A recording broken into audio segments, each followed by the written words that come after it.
Hello and welcome to Seismic Cinema. The first intro was a lot better. So put your feet up on the glass table, grab the golden scissors, and be prepared to fight your doppelganger for the next 30 to 40 minutes. Stand by.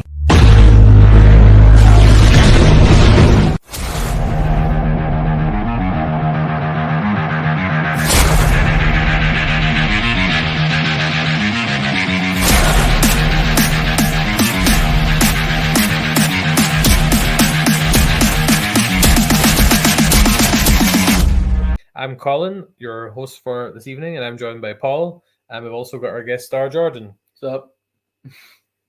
Hello, Jordan. Hello.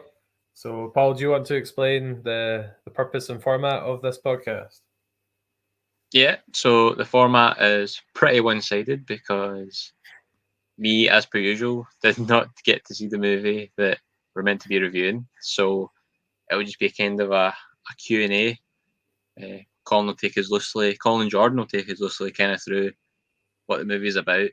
I'll ask some questions because it sounds like quite not a complicated movie, but a bit of a strange movie. Is that fair to say?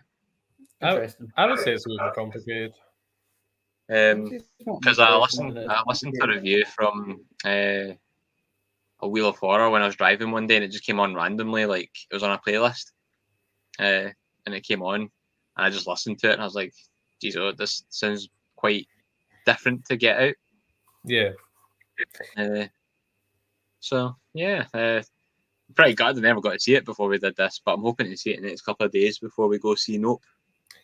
On a totally unrelated note, we're looking for a new co-star. Oh, that's a bit unfair on Jordan, isn't it? What are you talking about? I'm the guest star. I'm only joking. So I said I would do this, so I stuck to my word. I've got a few stats and pieces of information about the film before we start. You're actually prepared for a change. Yes, I always have plenty of time to prepare when I'm waiting on you coming on, as you know. Hey, bowling, mate. Bowling takes precedent over podcast. Disagree. So the film was released in 2019. It's a psychological horror. It made $255 million at the box office against a budget of $20 million. And the music was done by a guy called Michael Uppbeat something. I can't quite read my writing, but he was also the person that did the music for Get Out. Okay. Lupita Nyong'o.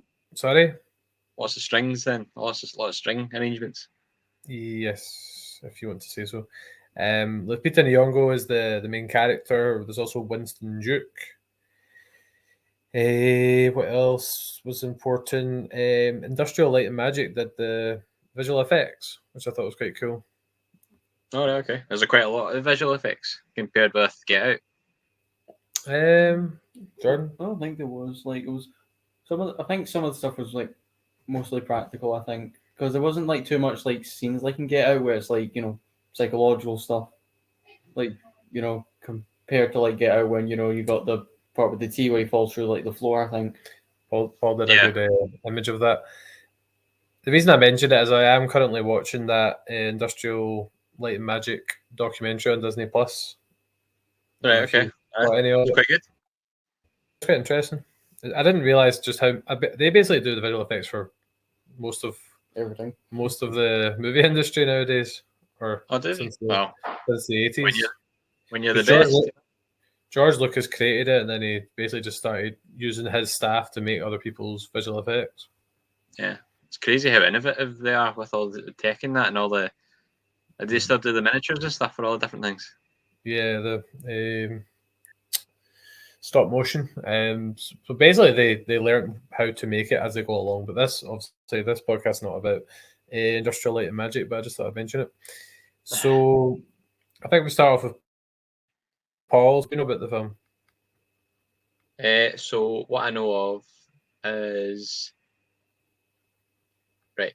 Correct me if I'm wrong, but I think it's something to do with a family, and then there's something to do with everyone's got a doppelganger under the ground or something. And then it gets a wee bit kind of murky for me because I have no idea after that. Right. Jordan, you want to top ball for the film, or do you want me to do it, or we'll split it? Try split it because I remember elements of it. No, why don't you talk about the bits you remember, and then we'll meet in the middle. For the most part, that's a very basic summary of the film. That is like, for the most part, like the first like half and second half, I think I would say, because in the third half things get a bit mental. The third half. The third part, third act. Third act, yeah. That part, because that's when like more doppelgangers appear. This is a spoiler review, right? Spoiler review. All right. All right, because then more doppelgangers of more people like arise, like, so then pretty much everyone has a doppelganger. Right. So everyone in the world's got a doppelganger. I would assume so, because at a later point in the film, there's news broadcasts like showing all of these doppelgangers in red suits like going around like America. I think it was America. Yeah. Yeah, but they didn't show any of the other countries, so it could just be an American thing. They did reveal near the end of the film that the government basically created clones of everybody, and they basically wanted to control people from underneath the ground. So it is a wee bit of a complicated plot. Like, it's one of those films, I've seen it a couple of times. I completely missed the government part. Yeah. I was reading the Wikipedia summary of it beforehand, and it reminded me of that. So it is a wee bit confusing in places. Right. Explain it to me like I'm a 5-year-old. What's going on?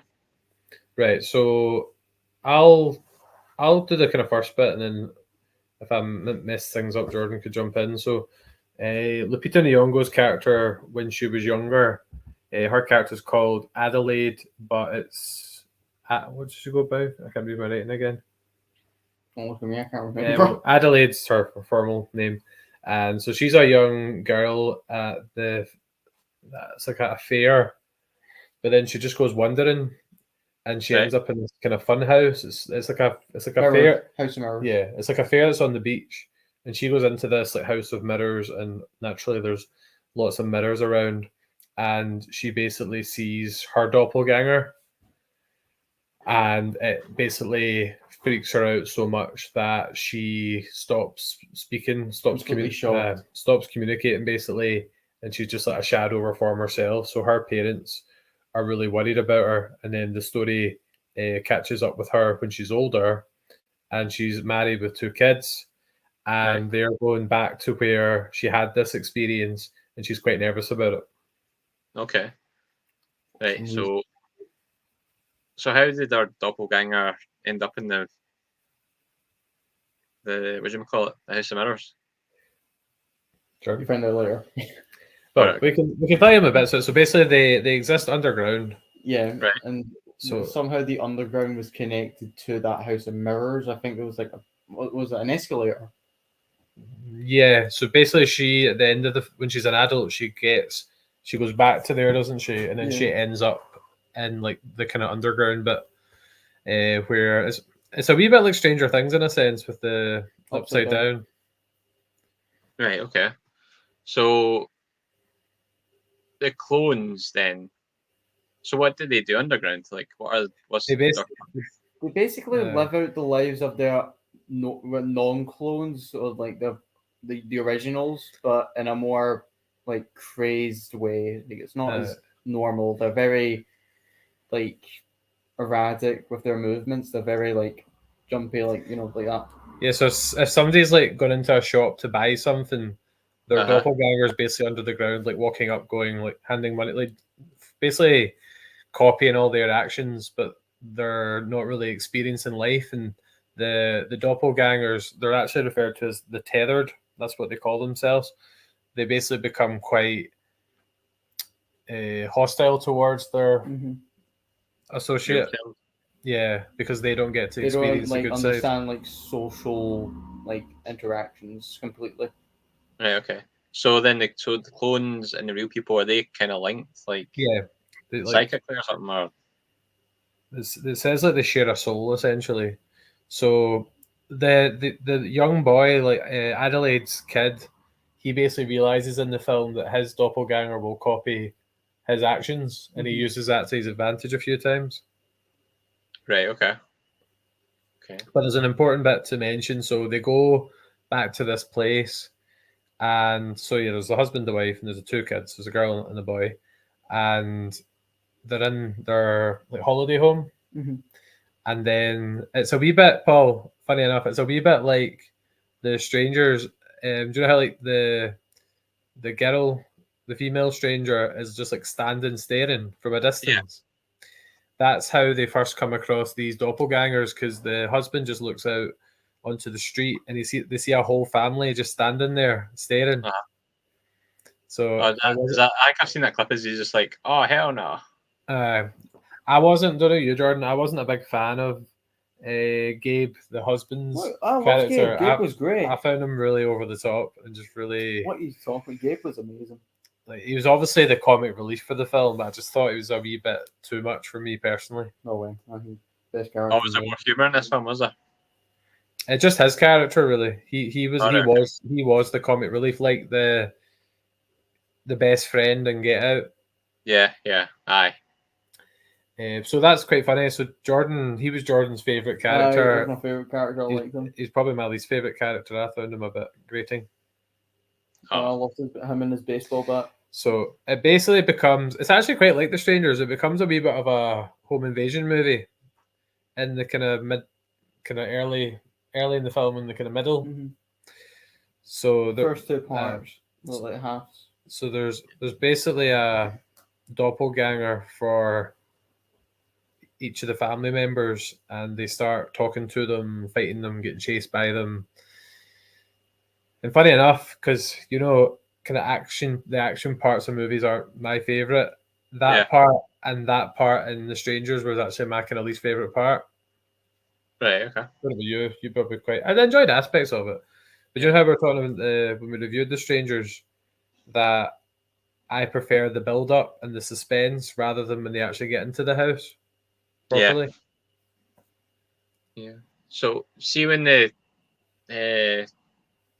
clones, like you're saying, they're talking to the clones and stuff.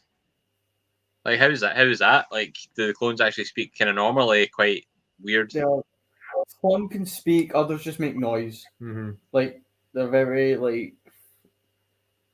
I'm trying to think of a good impression of how to do like the voice. They're very like croaky, yeah. So I think the only one that speaks out of them is Adelaide's doppelganger, because she's like the lead doppelganger, and she's got a really kind of croaky voice. I was actually reading about it, and Lupita Nyong'o did a lot of training to get her voice she had been smoking for about 50 years. Yeah. That's a good way to put it. Like 50-year smoker. I just like to say, I'm sure Jordan will agree on this one. The main character, Lupita Nyong'o, I thought she was fantastic in the film. Yeah, very good like acting, especially like considering she had to act like two characters. So like who did the better performance? Was it her or the fella to Get Out? Ooh. Still, I don't know what to say. Yeah, probably. Yeah, I would probably say him. But it was a really unique performance. It was a wee bit like Oscar Isaac and Moon Knight, and they had to like portray different versions, two different characters. Fun fact: Daniel Kaluuya, he is the narrator for the Arsenal All or Nothing. Oh, is that him? Mm-hmm. I meant to look up who. I seen the name and I was just like, oh, is that again? I forgot to look it up. Right, okay. It's because you'll be used to him with an American accent. Yeah, I think it is. That's cool. Part 4 out yet? No, the next ones are out on Thursday, I think. Right, okay. Anyway, sidetrack. Back on track. So they basically eventually escape, don't they, from their doppelgangers using a boat they had? Yes, Gabe murdered his doppelganger with a boat propeller. Let's say murder. Yeah, murder's fine. Do you not think Zara's the girl? Her doppelganger is called Umbre. I thought she was pretty terrifying. The young girl's doppelganger. She was terrifying. I thought. Like she runs fast, just smiles. Beautifully. Yeah. Very unsettling. So, Yeah, so it are the was. clones just want to, are the clones just want to take over their lives, kind of thing, like be them? Yeah. Kinda. I don't think they want to take over their lives per They just se, want but to be the only ones or something. They want to be above the ground. There's this thing. The very first scene in the movie. There's like an advert for an organization called Hands Across America, and basically by the end of the film, all the doppelgangers have taken out their other halves, and and, like they and join hands. they're all holding after. hands. And there's a big panning shot of loads of people linking hands around America. Why is it just Alright, okay. America? Is it because we're all American? Yeah, I don't know. So there's a big, massive cities under the ground. Then is that what that means? Tunnels, Is that tunnels and Just stuff. tunnels upon more tunnels. It's not really a city. Subways, all that kind of stuff.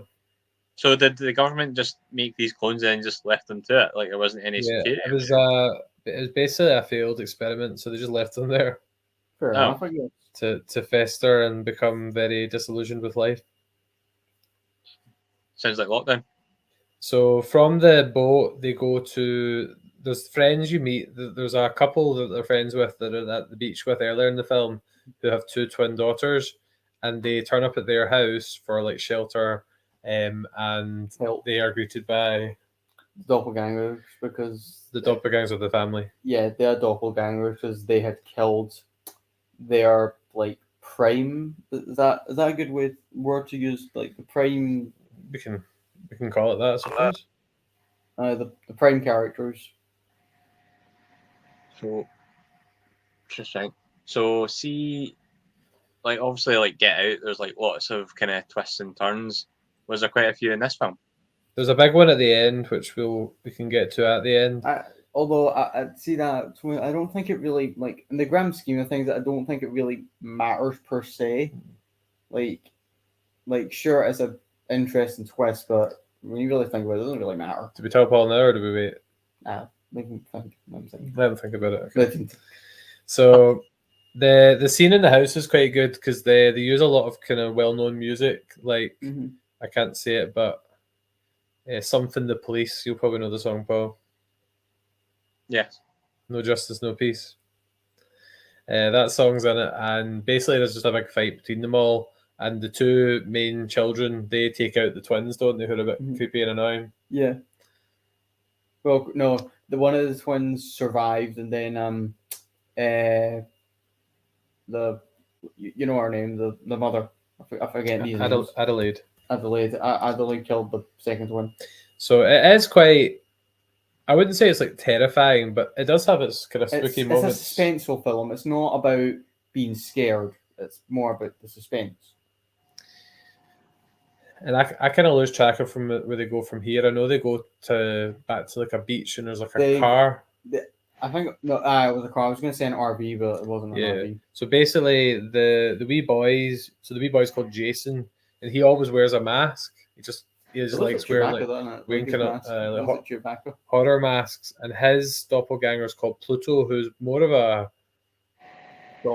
dog, yeah, rather than a human. Just in the way he behaves. Like he crawls around on all fours, makes noises, and just like this strange one. So they arrive at the beach, and Pluto, who's the boy's doppelganger, he's basically laid a trap with like a car and like fuel and stuff. He's basically going to blow them up. But the boy Jason, who realized earlier in the film he can control his doppelganger's actions, he actually he predicted what happened, and he eventually took out Pluto by like making him walk back into the explosion. So it was quite. That's what happened there. See, at the start of the show when I said, "Is this a weird film?" and you said, "No, it's not." Well, he basically realized that they can control the tethered's actions, so he basically made the guy his doppelganger walk backwards into the explosion. It's easier to understand when you watch the film. Yeah. Like that probably would make sense. Yeah. We should just do a series of us explaining things badly. Yes. But just after that, Jason, the real kid, he gets kidnapped by Red, who is the main character's doppelganger, and then he gets taken underground essentially, which leads into the finale of the film. Yeah. Okay. There's a lot of stabby stab, scissor scissor. So yeah, the gold scissors are basically used in a particularly by Red. Those are the prime. That's like the iconic weapon. Yeah, it was in a lot of the pictures about the film. So when it goes underground, that's when Adelaide realizes what's happening, and just loads of people are just walking about, mimicking their above ground Aimlessly. selves, and it's quite weird. There's also a lot of white rabbits. What? Oh, there was one. Because at the beginning of the film, wasn't there like imagery of like white rabbits? Yeah, there was basically like loads of white rabbits Like, in like cages at the start of the film, and you don't really realize what it is. Basically, these rabbits are what the tethered have been sustaining themselves with. So they've been eating these rabbits underground. Well, to be fair, they are quite nutritious. And then eventually Adelaide kills Red.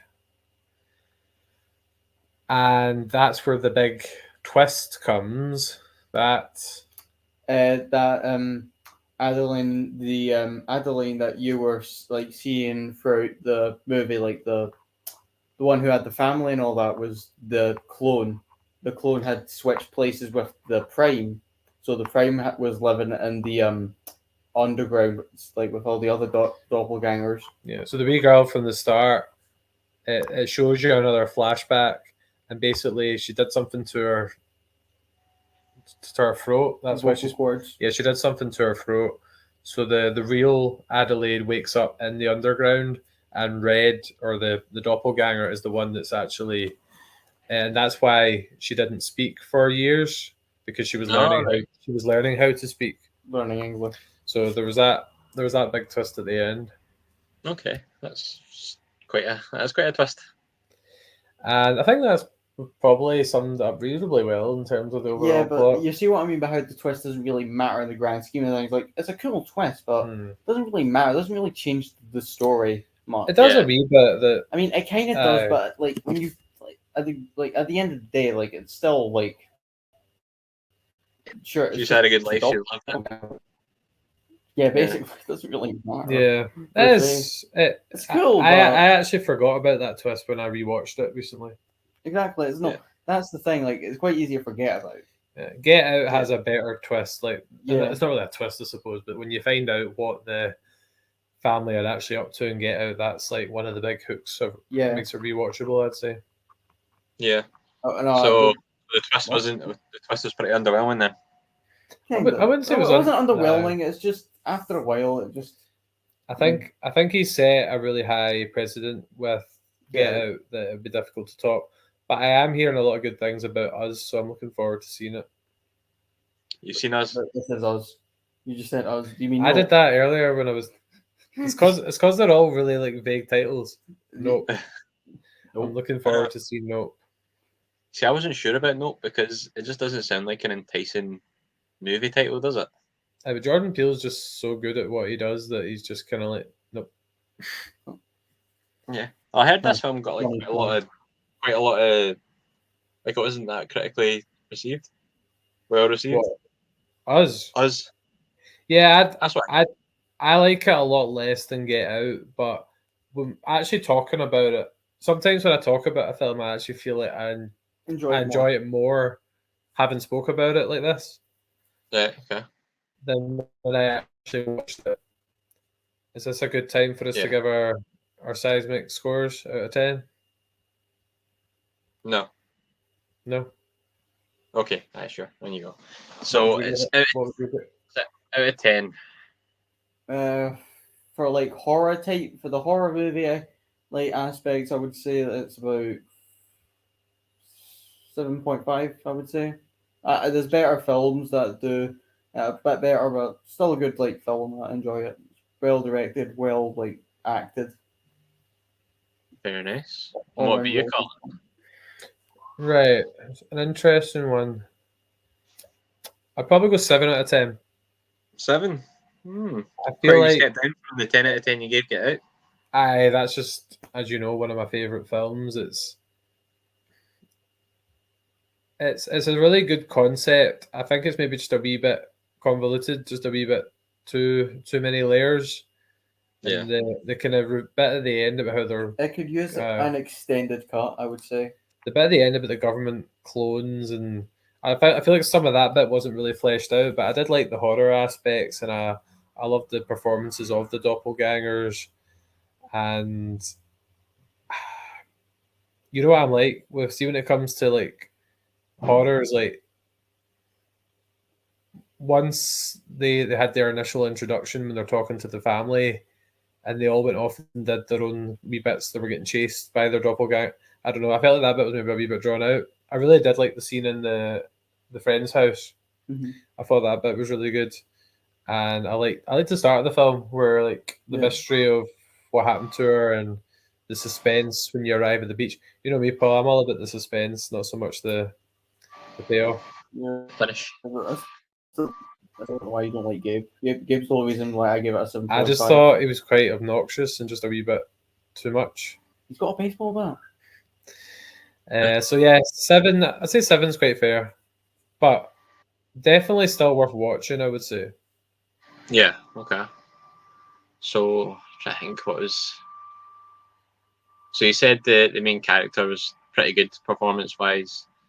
Was there anyone else that kind of stood out, or was it just her? The kids were good, I'd say. Gabe, yeah. Zara and Jason, the children were good. Yeah, they were good. I liked them, Jason, a lot for about an actor about his age. That was very good. The girl twins, the children of the friends, I thought they had kind of vibes of the twins out of The Shining. Not really. They were wee bit, just because they were twins. Yeah, that's about it though. That's the only comparison you can make. Other than that, they're very like stereotypical teenage girls, I would say. It's quite an ambitious plot. I don't feel like they maybe gave the overarching plot that enough time. That'd probably be my main criticism. Yeah, it does sound quite confusing because I think when it first came out, I never went to see it, but it just seemed like there's this family, and then there was like another family that looked the exact same, and I was like, this is going to be some like weird interdimensional, some sort of nonsense that was going to come out. But for it to be clones is a bit, I don't know. It's a very out there idea, isn't it? I like it more if they were literally just doppelgangers, because those things don't exist. That was actually going to be one of my final questions: is have you ever seen your own doppelganger? Yes. Who was it? Jesus Christ. Jesus Christ. I can believe that. The beard. Jordan, have you ever seen a doppelganger of yourself? Nah. I'm one of a kind. I've actually I got sent a picture once when I was in uni. It was a Polish footballer doing his like warm ups. He looked quite like me. What about Tobey Maguire? People compared you to him. I've been told I look like Tobey Maguire. I don't really. Then Jake Gyllenhaal, Ryan Gosling, quite handsome guys. I'm quite happy with that. Okay, so how much did you pay these people to say that? Nothing. Right. Not a chance. Have you got any final questions about the film? Have we made you want to see it? Yeah. Who made the red suits? Don't know. Batman. Batman's a scientist. Batman's a tailor. How much do you think that failed experiment crippled the American economy? Right, that's a good time to cut Paul off. So, by a large margin, Donald Trump messed it all up. Right, let's stop there. So, in summary, no politics. No politics, yes. No politics. So we are Seismic Cinema. We are on social media on Facebook, Twitter, and Instagram. We're nearing 1,000 followers on Twitter, so please get tweeting towards us. Don't sound so surprised. You can find us on YouTube as Seismic Cinema. We've got 56 subscribers and we've stalled a bit. So if you're listening, watching, and enjoying, which of course you are, then make sure you're getting subscribing. You can find our audio versions on Spotify, Good Pods, Apple Pods, Google Pods, Audible, Amazon Music, all the different ones, and we're still getting about 6 views a week. But still, why not be out there if you can? Hey, 6 views is better than no views. But YouTube's going pretty decent in the last couple of videos, so that's good. And in terms of what's coming up next, Paul, this is coming out on Thursday, the 11th of August, hopefully. And on Monday, we're going to do a ranking of our favourite Game of Thrones characters. We are, and we've got a couple of impressions, don't we? Oh, I can't join that one. I haven't watched Game of Thrones. I forgot about that one. Yeah, I need to get them. Who was I doing again? Can't even remember. Ned Stark, was it? Ned Stark and yeah, you can do Pedro Pascal. So I can't remember who the other one was. I'll watch it. I'll watch the end of it back before. Get us an extra view. So yep. So if you haven't checked out our ranking of the Game of Thrones houses, get checking that out. We're doing this in the build up to the House of the Dragon coming out in a couple of weeks' time. Yep. And then when you're older, Jordan, you can watch Game of Thrones and then let us know. What's stopping me from watching it now? Lots of bad things and good things. Yeah. Nothing I haven't seen. We'll cut Paul off there. And what was the last thing? Yep, Jordan. We get any guests to remind us or tell us what our slogan is. Have you done your research? What's our slogan as a podcast? That was a task. Yes. Funny words, seismic blast from Star Wars and stuff. Close. The power of escapism. I've changed it. Yeah, we've changed brand recognition. There you go. I've changed your brand. I feel like our marketing has failed on the slogan. Yeah, we'll need to get it out. Maybe we should put it in each of our posts then. Maybe. Right, we'll finish off there. So thank you for watching or listening, and let us know your thoughts on us. Check it out if you haven't checked it out, and we're looking forward to discussing Nope with you very soon. Yep, thanks for listening, and cheers for Jordan for jumping on. Yep, Jordan, good debut. Yep. See you later. Bye. See you there.